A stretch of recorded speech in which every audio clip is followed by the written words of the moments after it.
get started here. Good morning. Good morning. Welcome. Glad that you're here with us today. Just a couple of reminder announcements. One, we are still preparing a special solstice service on December the 22nd, and there is a musical rehearsal happening this coming week, so we're excited about that. And also we'll still have our traditional Christmas, on Christmas Eve, our Sunday service will be Christmas caroling, so we're excited about that. And I just make those announcements even though it seems like it's far away. It's like a month away, if you haven't noticed. So it's like, there's a little bit of alarm, like I gotta get something organized. But anyway, so just make sure that we know that the solstice service is at 7 o'clock here in this room, and we'll have more information to follow. Another announcement that I wanted to make is that for the next 3 Sundays, well, including today, I should say, Barbara is joining us today by a recorded video, and then she and I have talked over, and I'm going to help lead that with you, the discussion after the presentation. Then next Sunday, we have Claudia, I forgot her last name. Schmidt. Why is that hard to remember? Anyway, Claudia Schmidt's going to be joining us in person on the 3rd, and then on the 10th we have Thomas Earthman, who is with the Unitarian Universalist Religious Education Society, who's going to join us by Zoom and share with us some insights. And on the 17th of December, Kathleen is going to be our presenter, and we're really excited about that. And then you'll have to put up with me for the rest of December. So there you go. And now I also want to invite any announcements that you might have to share with us. Do we have announcements?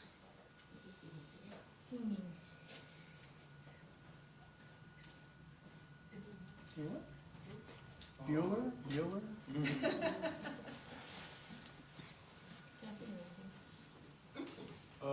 We're going farm shopping later. Oh, that's right.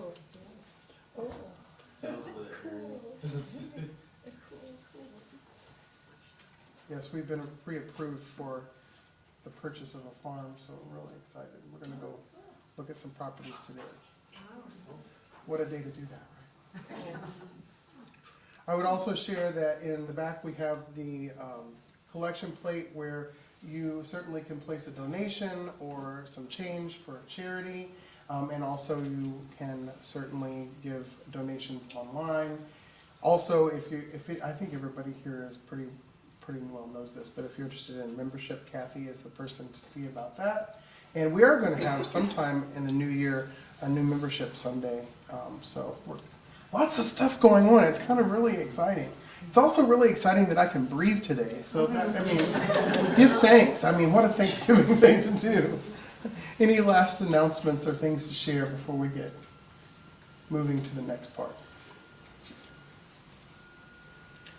Okay, well, I invite you to meditate, center yourselves, rid yourselves of as much of the chaos of the world that is around us and within us as we contemplate our fellowship together here today and enjoy this beautiful prelude.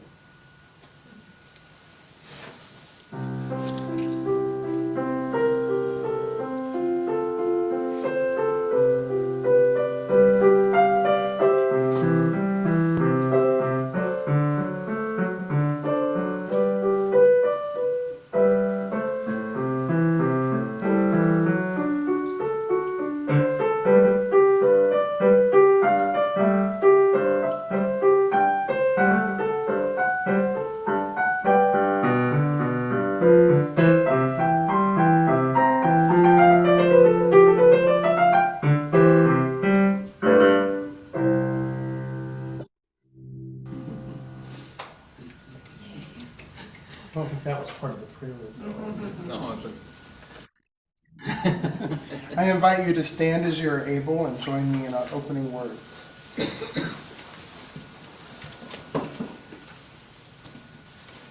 That's okay. Home is where you put one foot on the porch, and before your other foot even touches the landing, the door dances open. And the first thing you see is a huge smile. And the first thing you feel is a huge hug. And the first thing you hear is your own name. Spoken with excitement and elation and jubilation and so much love. Home is where you don't have to be anybody but you. You don't have to be good enough or clean enough or smart enough or strong or pretty enough or think only the right thoughts or believe only the right beliefs or guard your heart. Or deny your mistakes, or hide your wounds, or silence your needs, or measure your hopes and dreams. You don't have to pretend to be somebody you're not. So you can belong, because at home you belong already. Come on in. Come on in as you are. Welcome home. Welcome home indeed. In the spirit of welcoming us all home this day, we light this chalice as a community, and we say together, May the light we now kindle inspire us to use our powers to heal with love, to help with compassion, to bless with joy, to serve you, Spirit of freedom, in the fullness of community. And now turn to hymn number 298, Wake Now My Senses, and join us in our opening hymn.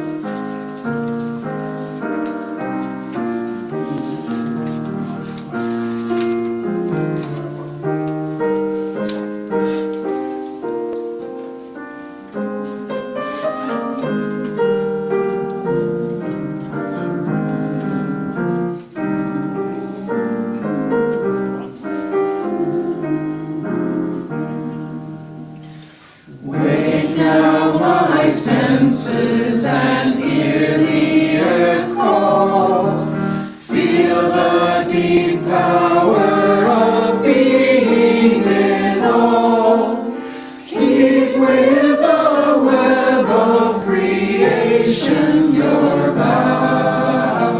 Giving, receiving, as love shows us how. Wake now my reason, reach out to the new. Join with each pilgrim who quests for the true. Honor the beauty and wisdom of time. Suffer thy limit and praise the sublime. Wake now compassion, give heed to the cry. Voices of suffering fill the wide sky. Take as your neighbor both stranger and friend, praying and striving their hardship to end. Please be seated. We gather together as a community of seekers to honor the interdependence of life, to respect the dignity of all, and to honor the land we walk humbly upon. Friends, let us acknowledge that we now stand and sit upon the traditional territories of the indigenous people, the Dakota, for whom this very county and congregation are named, and others, the members of the original nations of this land who continued to cry out for justice, preservation, and self-determination. We are blessed with a space, a community, and opportunities to strive to live out our common principles, to bring justice, equity, and compassion into our daily lives, to resist all that threatens the earth and her people, and to live out our dream of a world community of peace, liberty, and justice for all. Let these thoughts carry us forth as we journey and worship together. At this time, I invite you to come forward, if you desire, and light a candle and share either in silence or joy or concern, or often both.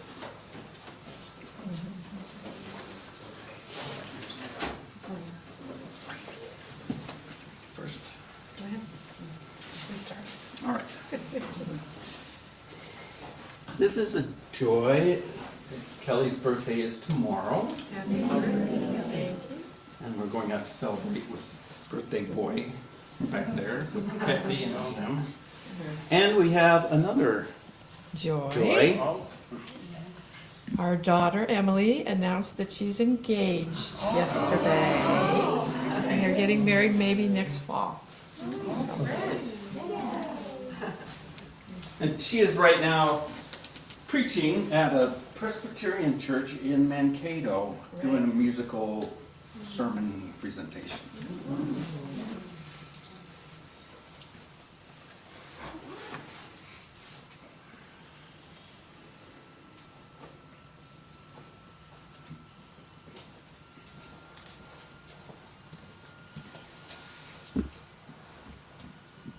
It's been a really big week. I can't remember if our sister-in-law Julie was in a coma for 3 weeks, and she's coming out of it, and was a result of a car accident, and her kids were in town from Colorado for Thanksgiving at our daughter's house, and it was just wonderful. And just to lighten the mood, I made a turkey veggie tray, which I would never attempt to do again. A whole tray with a red pepper for the turkey face and all kinds of stuff. Oh. And it survived the trip in the car, almost.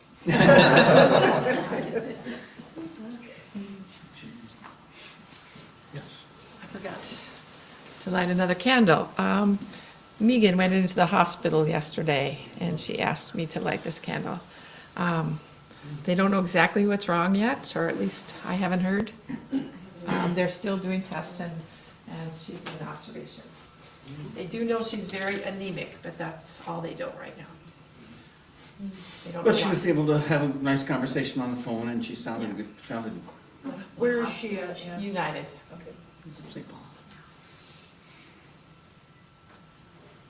Oh, and she did say, she declined visitors for today, if anybody wanted to go. She's gonna have tests and she's just gonna.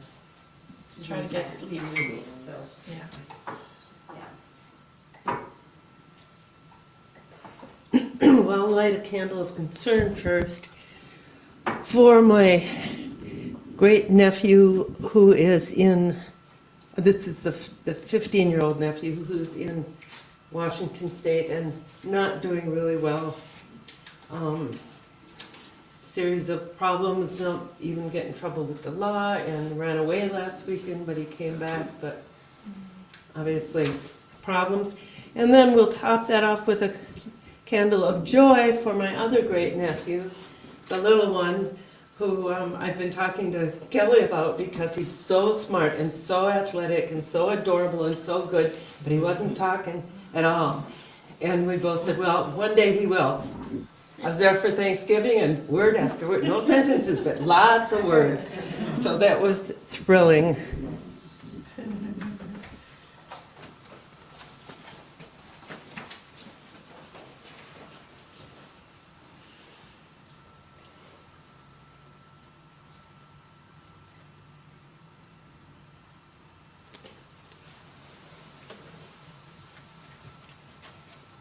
Well, I'll first light a candle for one of the people who nobody in here has yet met, but she is a dear friend of mine. Her name is Janet, and she now joins us with by live stream.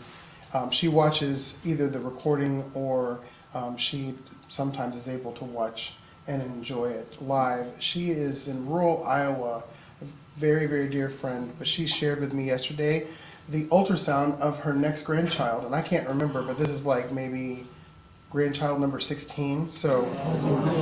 Greedy. Yeah, greedy, right.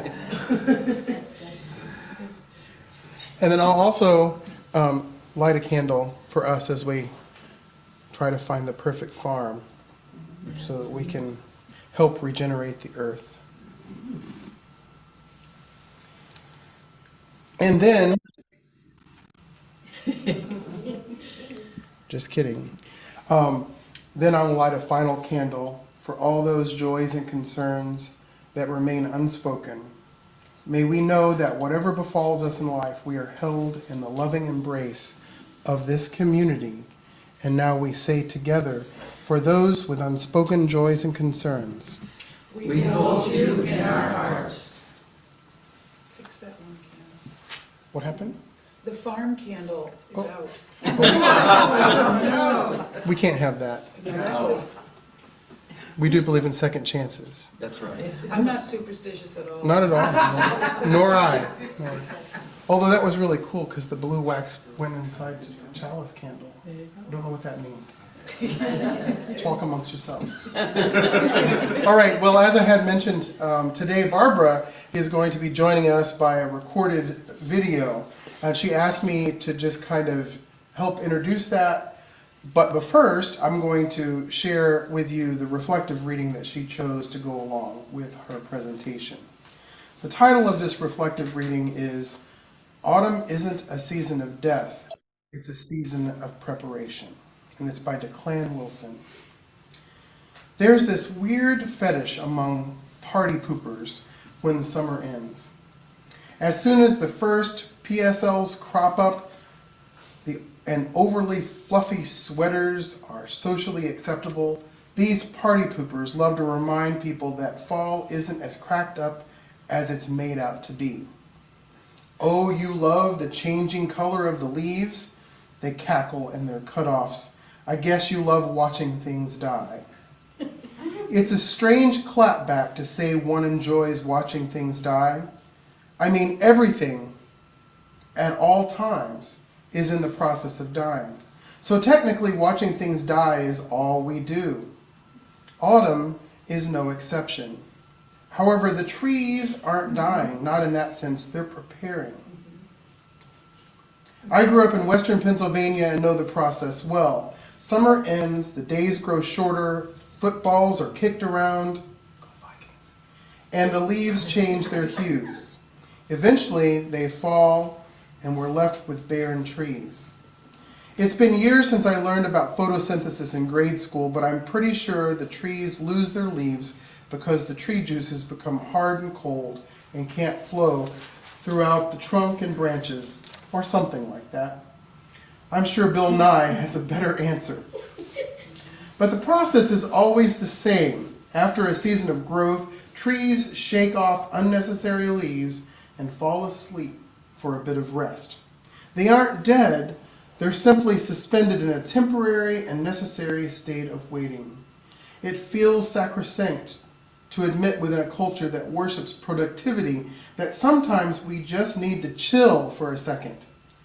Winter happens to be a slow time for me as well. The days are short, and most of the time I want to cuddle up to my wife on the couch. I put on my big ugly socks and sign out of my computer. I don't even bother with an away message for my emails. People will get the gist of that. I'm not as productive, but I don't have to be. It's not my growing season. Like the trees, I shed the unnecessary and wait. Of course, pine trees are an exception to the rule. They never rest, but those things are prickly and get sap all over your hands. Don't be a pine tree. You sit out the cold all winter, and all for what? A chance for someone to cut you down and dress you up in tinsel and tiny lights? Be a tree. Take a rest. And so, as we begin to prepare for Barbara's presentation, one of the interesting things is this is in the traditional church history. Today is the last Sunday of the church season. And so in many churches today, there is, some people call it Christ the King Sunday. Some people, like me, called it the Reign of Christ Sunday. And this is in the Christian tradition. And so that means that next Sunday is the first Sunday of Advent.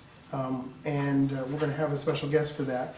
But this is interesting to me because as Barbara and I chatted before she made this video, it's like we're preparing to prepare. Because Advent is a time of preparation. But often we don't pause, especially during the busy season right after Thanksgiving, to say, okay, we need time to prepare ourselves so that we can start to work with our community to prepare for what's coming. And that involves also rest. So with that introduction, hopefully I did that justice. Barbara, feel free to lend your ears to our dear friend.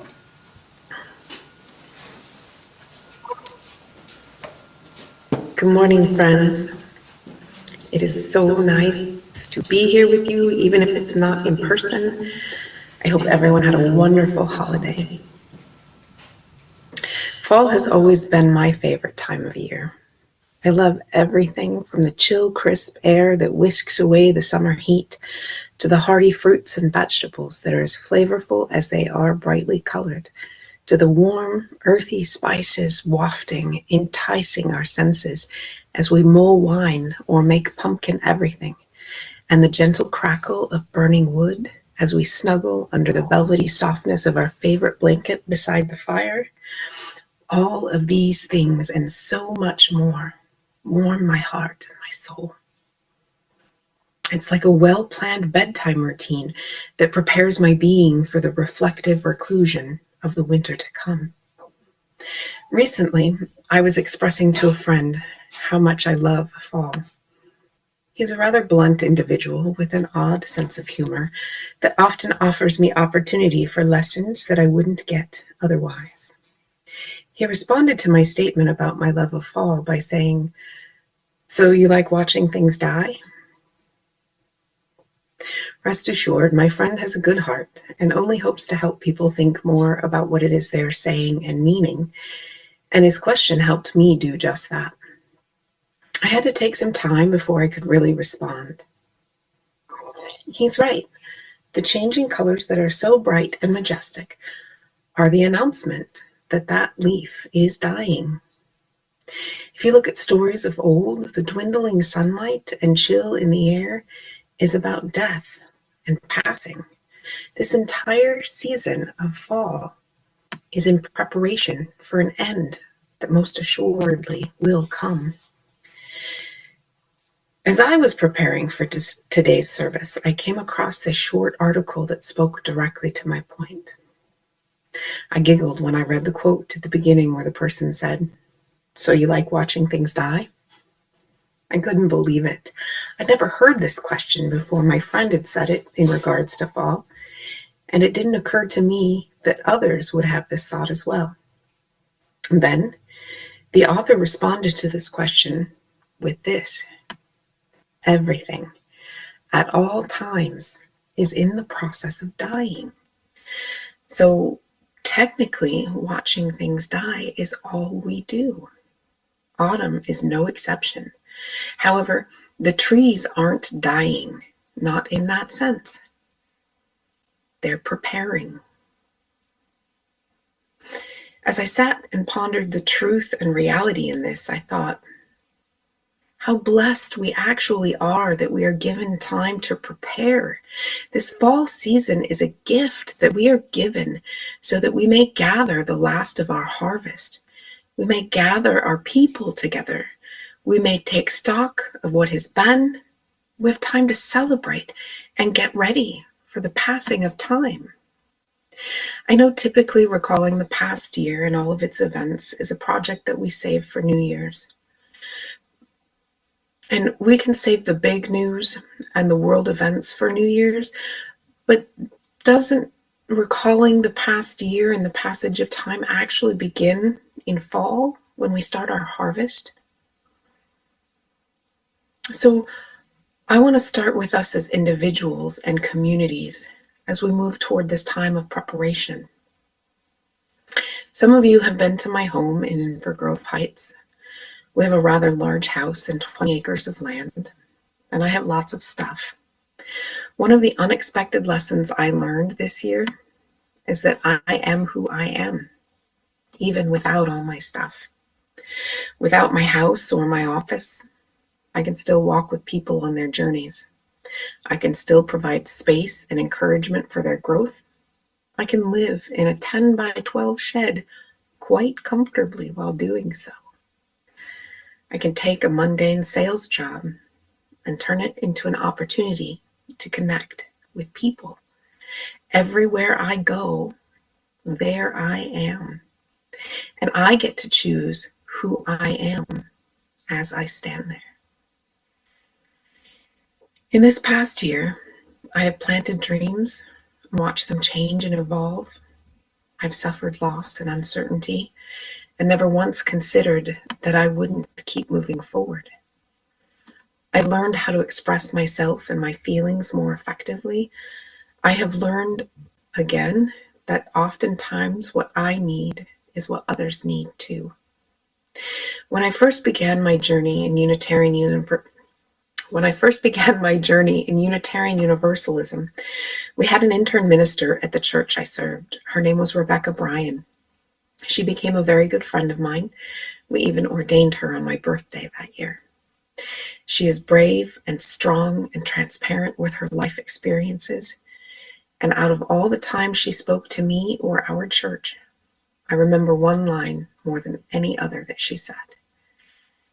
Feel all of your feelings and stay knee deep in gratitude. See, Rebecca knew the value in the wholeness, that even the feelings that don't feel good or we somehow view as negative are a gift. Friends, one of the greatest things I have learned this year, again, is that there are unexpected lessons in so many places. Our feelings are often what clue us to those lessons. When we are feeling strong emotion, there is a gift there, a lesson to be gathered. Sometimes it's challenging to realize it, and it's always there. Gratitude is the grounding piece. Rebecca knew it. She teaches it in her ministry wherever she goes. I think I've always known it. I just was never able to express it in the way she did, and I often forget it. Feel all of your feelings and stay knee deep in gratitude.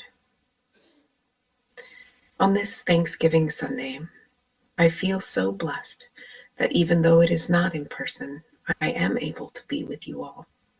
You are definitely in my thoughts as I do what I do on Sunday mornings right now. My hope for you this morning was to invoke thoughts and feelings that you all will bring into conversation with Brian and with each other. My first invitation is for you as individuals. What defines you? Have you noticed lessons, even in unexpected places this year? And how do these things influence your season of preparation? My second invitation is for you as a church and a community. What defines the collective you? Have you experienced all the lessons, unexpected or otherwise, this year? What are some of the crossovers from these two discoveries? And how do they influence your season of preparation? May your discovery conversation be as bountiful as your harvest season.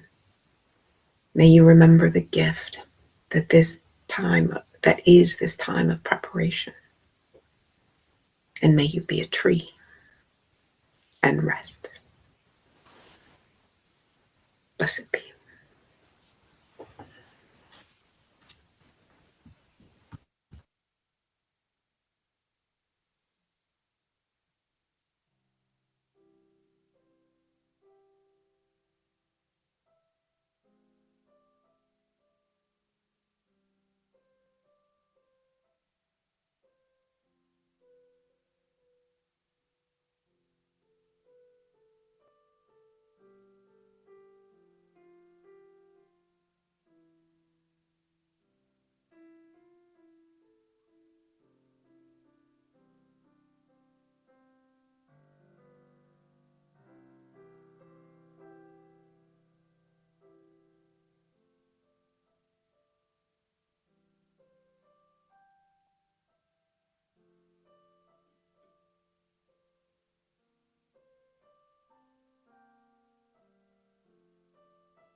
That this church community, I am grateful for you because you're the only ones that laugh with me. See? It works.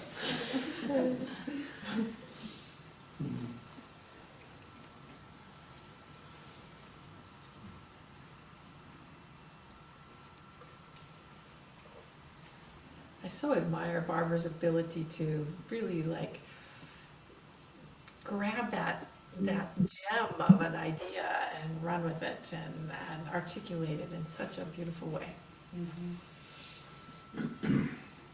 In response to you, Alice, I will say I do agree that the going around the table and having to say one thing you're thankful for, that is hokey. But I don't disagree with the day to stop and actually think about what you're grateful for. Yeah. I know they be like a tree in a rest, but the holiday season is anything but rest. Maybe in January we can rest, but not until the Yeah. new year. That's right. Right. Yeah, our calendar is skewed a couple of months or something. It's unfortunate that in our culture in the United States and maybe other areas too, we don't, I mean, when winter rolls around, people always say, well, what's next is just, I can't stand it, I gotta, I don't know why you like winter and all of this, but like it said, it's the time to rest and go within, reevaluate and look at things, yeah.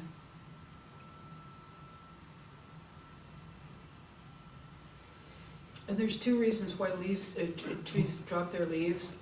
One is that it has to preserve the chlorophyll, so the chlorophyll goes back into the other part of the tree. That's the green part that catches the light and turns it into energy, okay, for the plant.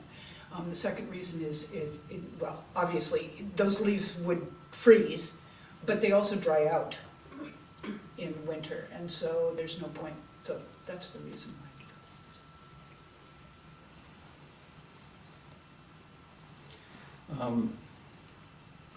One of the things, one of the positive things about this time of year regarding snow that I find beautiful is, and kind of includes your looking at farms today, is I love the imagery of plowed farm fields with snow in the valleys of all the rows. And a lot of times with that dim light, dusk or whatever, it just is beautiful. And I always notice that and try to appreciate it when I see that.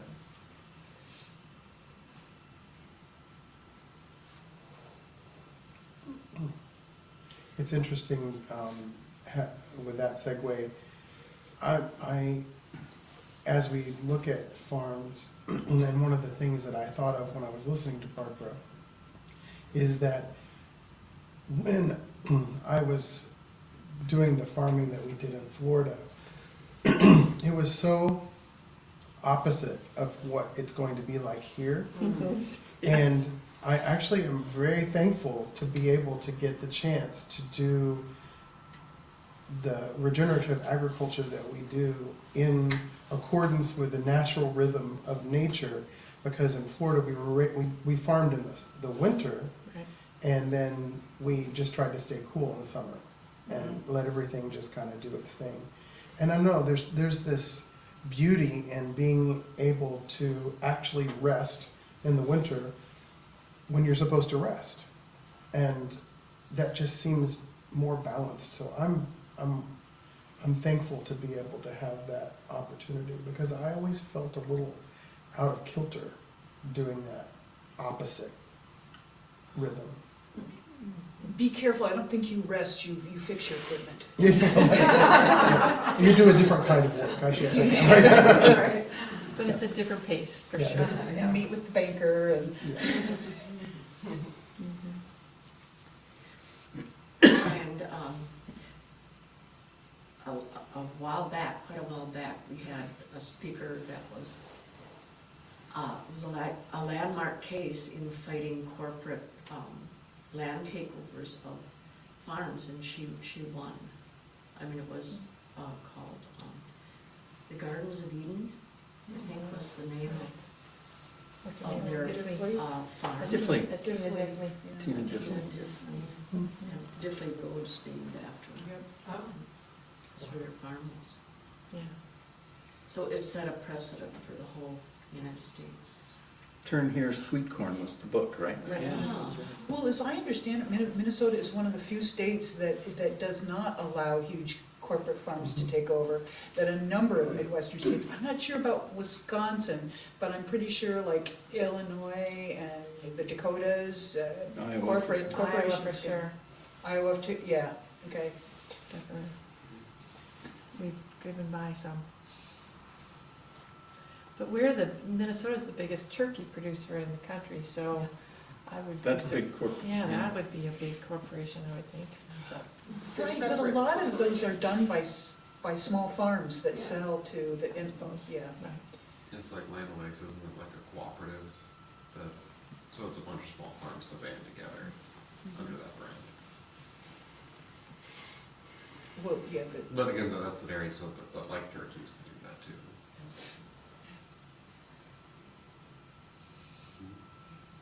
Look at all the unlikely lessons we learn from conversations about farming and agriculture. Yeah. well, the biggest cooperative in the United States is Senex Land Harvest Estates, which is in Inver Grove Heights. And it's the biggest, and it was Land O'Lakes, it was, I can't remember all those other names, but now it's CHS, right? The Saint Stadium downtown. Right. Is named for What does CH says?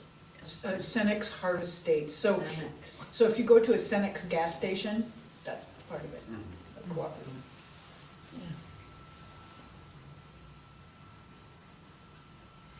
Somehow I like the phrase, stay knee-deep in gratitude. I like the idea of it not being easy to get out of. One of the things I find challenging is, this time of year, you're supposed to, it's the dark time of the year, the time for rest, and if you follow the pagan wheel of the year, February 1st, 2nd is like one of the first. Spring is coming, light is coming, and I always have trouble with that because we're in our coldest darn part of the year in February, where nobody's thinking about spring yet, right? And then someone I studied under said to me, okay, don't concentrate on temperature, concentrate on light. Yes. It's true we're cold, but you're just starting, it's light out when you're driving to work finally. It's light out when you're, so, that's one of the things I think is key about the cycles of resting and being awake is concentrate on light, not temperature. Well, I've always been grateful for the fact that the temperature and the light are not together. That they're kind of separate, and it kind of eases the whole thing. True, yeah. It's a thermal lag going on there. I heard an address, I guess you would call it, or a presentation at an Imbolc service where it began with an unlikely title, Let There Be Light. And I was like, oh, where are we going with this? Because I'm thinking, okay. But she made the point that first there must be light, and then comes life. And that was like 4 years ago. And if you don't, most of you probably know Imbolc, but it's February the 2nd-ish, and that is the in between, in the wheel of the year. It's every 6 weeks. There's some special festival that revolves around the solstice and equinox are the four main ones. Well, I guess not main, that's another conversation. And then 6 weeks in between each one, there's another Sabbat, and Imbolc is that one. And I also, like in Florida, Imbolc was wonderful because it's beautiful. That's when the Florida State Fair is in February. So I'm showing chickens and having a great time. So it's going to be a new ideology. But I saw a wonderful earthy depiction of the goddess under the ground, under the frozen ground, getting ready to push things up out of the ground. And I just, getting cold chills as I think about that. That's what's going on at Imbolc too.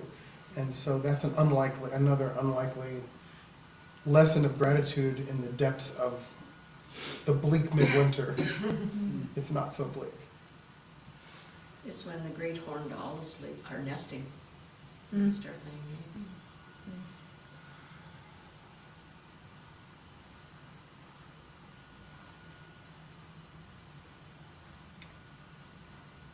And so I guess I would at this point reiterate one of Barbara's questions is, over the past year, even in the past few months, how are the lessons that we as a collective guiding us towards a different possible future as a congregation, as a place where people are experiencing radical hospitality, and as the opening words suggested, like, people can call this home, where we're not judged for who we are and all of those things. What does that mean for us?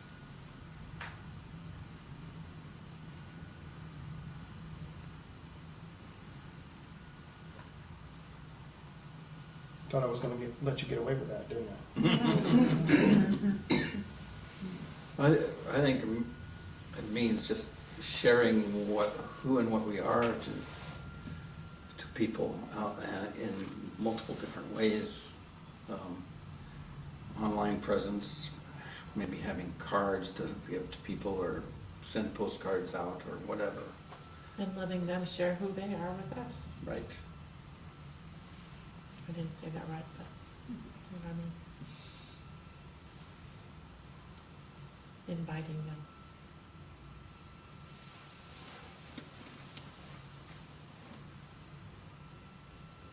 I wonder what that would look like on our signboard. Interesting.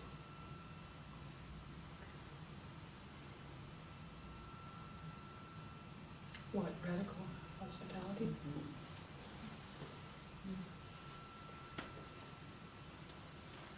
I think the repeated iteration of it has made a difference. I think we've always felt that we were a welcoming congregation and that the religion itself is a welcoming religion, but we never said it as much out loud. And I think that makes a big difference. It's gotten, the word radical has been used as the opposite of what it is. So what Right. connotations of opposition.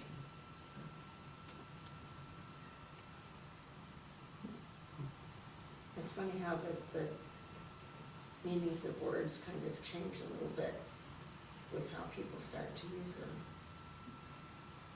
Like radical, which isn't really what it, doesn't mean what people have been using it to mean as much as. And to that end, if we look over the course of various religious histories, the leaders of religions, especially when they create new ways of being, usually they get in the most trouble, yet are the most remembered for their radical hospitality. I was teaching Buddhism this week and talking about the founder of Buddhism who said, you know, we're not opening the world of spirituality to enough people. And it got him into a lot of trouble, but created a whole new religion out of it. And that's only one example. So yeah, radical. It can get you in trouble. I think the Christians would also agree with that, with Christ and his Mhm. radical hospitality. Yeah. I saw a meme that said Jesus didn't get arrested for being someone who didn't challenge the status quo. And I was like, wow, I hadn't thought about it that way before. Mhm.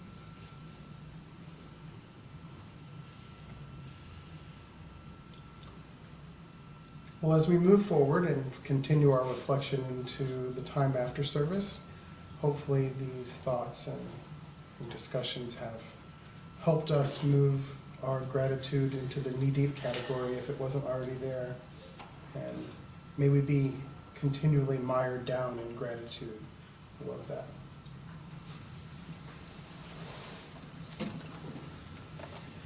So as you are able, feel free to rise and join me in our closing hymn, which is number 128. 128. I'm not gonna play through the whole thing because you're so familiar with it. I'll give you 4 measures, okay? All right.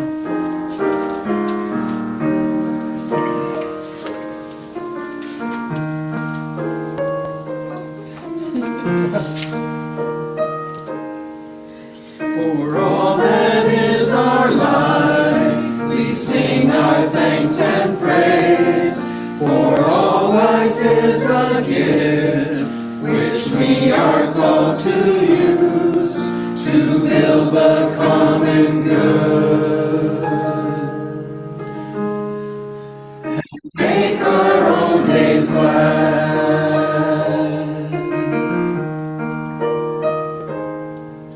For needs which others serve, for service we give, for work and its rewards, for hours of rest and love, we come with praise and thanks. For all that is our life,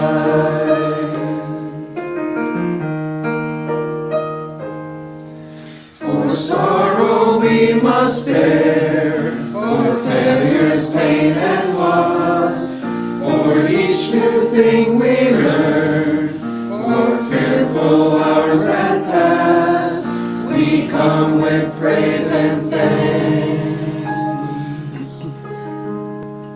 For all that is our life,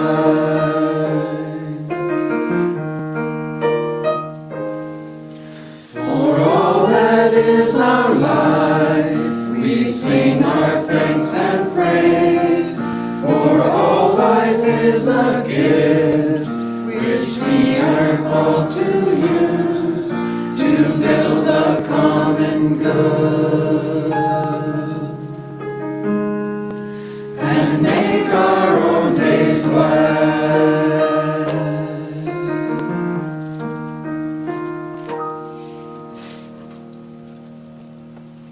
As we go forth from this place, having considered what it is to give thanks for the lessons of life, individually and collectively, in a season of preparation and in a season of rest, may we go forth in love, seeking meaning, and making the whole world new. Go in peace. I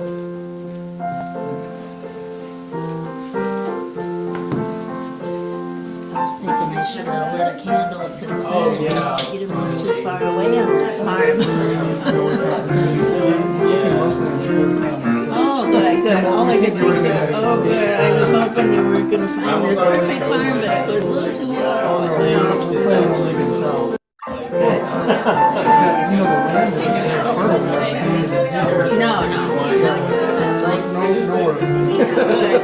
That's exciting. And then one other question. Are you going to, my daughter's coming from California with her 2 children, and I invited her to come to the solstice service. I don't know if they will, because it's the day before they fly back.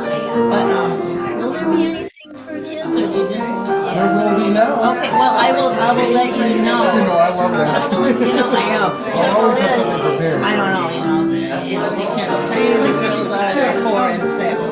So it's kind of going to be a last minute That's okay. I don't think anybody would be upset if I never changed it. just threw something in there. No. So yeah, that gives me a great idea, because we're going to do like 9 little readings, and so one of them will be a children's thing, and I'll just sit on the floor or in the chair. Adults can enjoy that too. Sure. But I don't, okay, just know it's a maybe, I probably won't even know till the last 2 hours of they're coming, so. That's fine. It's always good to have something for dinner. Something, And yeah. like I said, nobody's gonna get upset having a children's story, because we No. all have that inner child. Oh, yeah, we love children's stories in our congregation. Okay, thanks. Thanks for letting me know. I've talked to some of mine who we always do stuff together. Talking to her to come to